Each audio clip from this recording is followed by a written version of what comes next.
कटक जिला आठगड़ धवलेश्वर पीठ में पंचुकर 4 दिन और बड़ ओषा शह शह संख्यार भक्तों भिड़ देखा मिलता।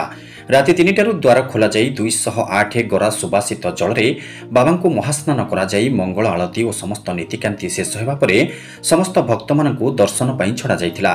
पंचुकर 5 दिन में बाबांकर 5टी बेश देखा मिलता है। बाबा धवलेश्वर कला बलद को धड़ा कर नाम रखा धवलेश्वर। यह महापुण्य कार्तिक मासरे बाबा को दर्शन कले कोटिए जन्मर पुण्यफल मिलता है बोली विश्वास रही।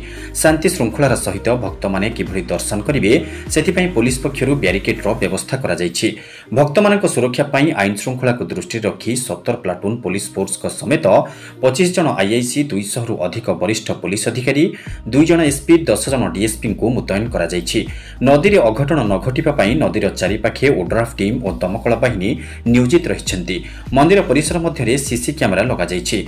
मंदिर प्रशासन पक्षरु पंचुक 5 दिन भिड़ को दृष्टि रखी समस्त 4 चकिया गाड़ी और 2 चकिया गाड़ी मंदिर ठारू बहु दूर रखिबार व्यवस्था करा जायछि। समस्त भक्त माने कंक्रीट सेतु उपरे चली चली बाबा को दर्शन करने चाहते। भक्तिमय परिवेश पलटिछि बाबा धवलेश्वर पीठ।